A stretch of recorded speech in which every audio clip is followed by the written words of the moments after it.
Welcome to this explainer. Today, we're deconstructing an absolute behemoth of a pop culture phenomenon.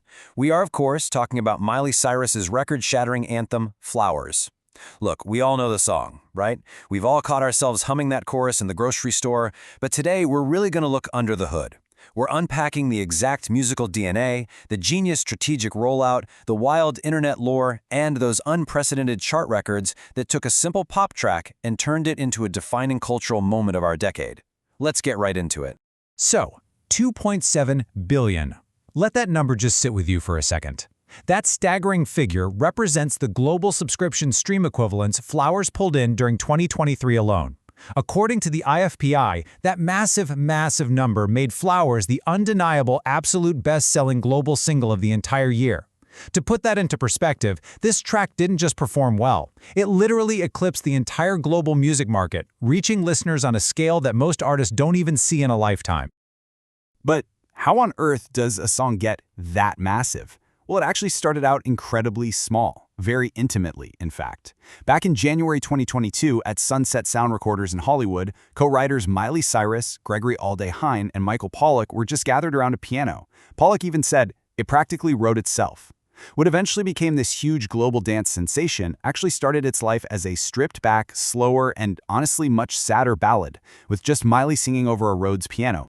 From that intimate moment, the song went through a literal one-year metamorphosis. After that January 2022 writing session, they took the track into the lab. By New Year's Eve, Miley is on her live NBC television special announcing the drop. And then, boom, January 13, 2023, Flowers hits the world, but not as that sad ballad. It was completely reimagined as this vibrant, upbeat anthem, totally optimized for maximum global impact.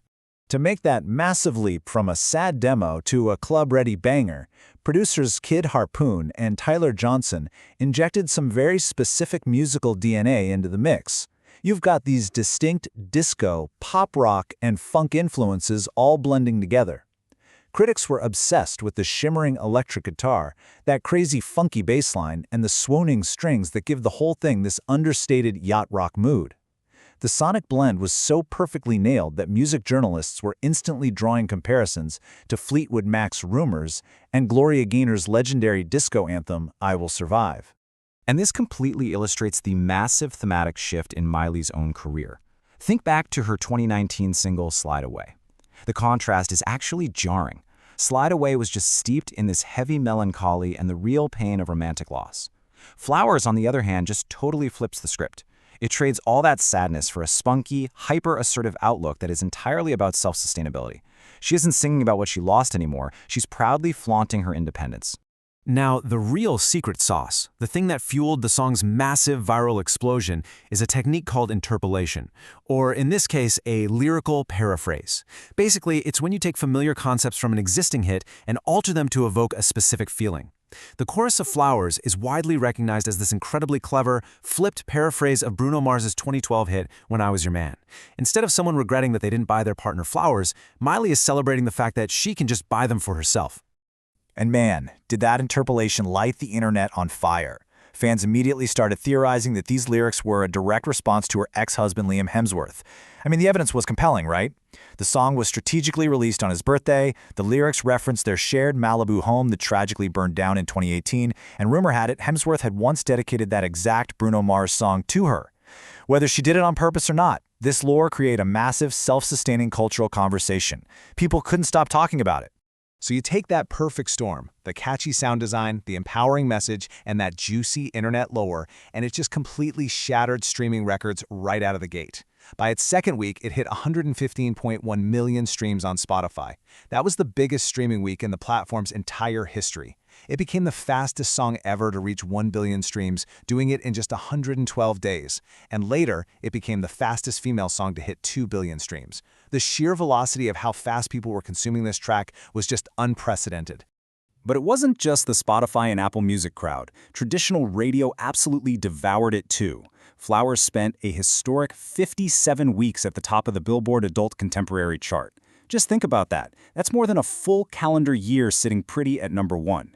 It officially broke a 60-year-old record for the longest-running chart topper in that specific format's history.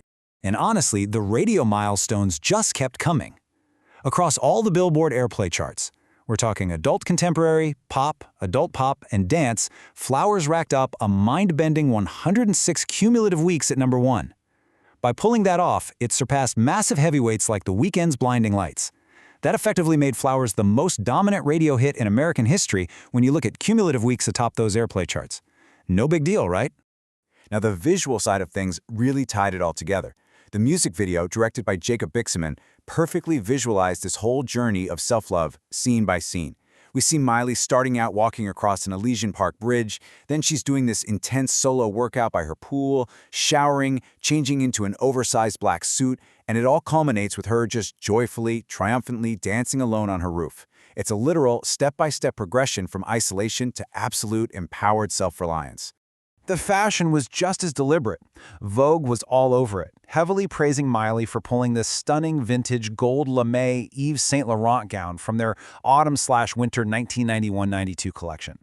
But the impact of that aesthetic bled way out of high fashion circles. Get this, the video simultaneously caused a 413% spike in online searches for black lingerie sets. That just goes to show that the visual vibe of the music video was resonating exactly as loudly as the song itself.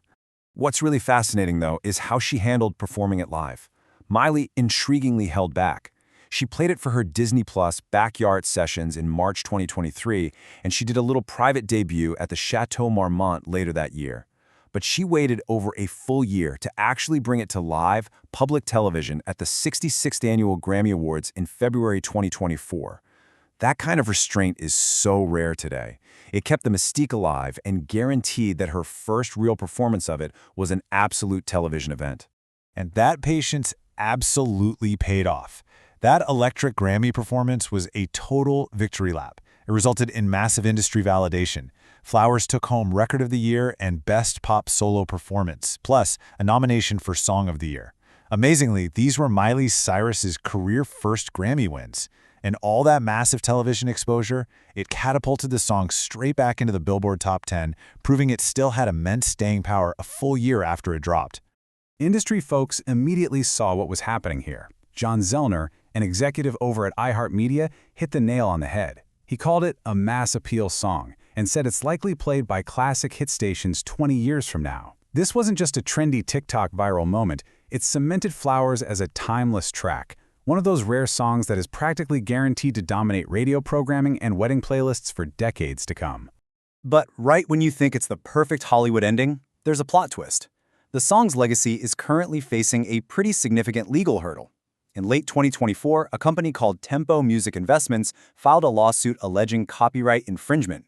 They're claiming Flowers includes unauthorized exploitation of Bruno Mars's song. Now, it is absolutely crucial to note here, Bruno Mars himself is not suing her. He's not a plaintiff. This is an investment firm that bought a portion of the song's rights from one of its co-writers. Miley's team obviously fought back immediately. They tried to get the lawsuit dismissed in November 2024, basically arguing that this investment firm didn't even have the standing to sue without the other original writers on board. But, plot twist again, in March 2025, a federal court actually denied that motion for dismissal, so the case is moving forward. That leaves the ultimate legal outcome and the massive financial fate of this hit entirely up in the air. Which leaves us with a really fascinating question to wrap up this explainer. We've seen the billions of streams. We've seen the historic chart records, the fashion impact, those career-first Grammy wins. Flowers is, without a doubt, a modern pop masterpiece. But even with a message of independence that resonated so deeply all over the globe, will this ongoing legal battle ultimately alter how we remember it? Are we going to remember it as the ultimate anthem of self-reliance, or for its time tangled up in a courtroom? I guess only time and a federal judge will tell. Thanks so much for hanging out with me for this explainer, and keep your curiosity blooming until next time.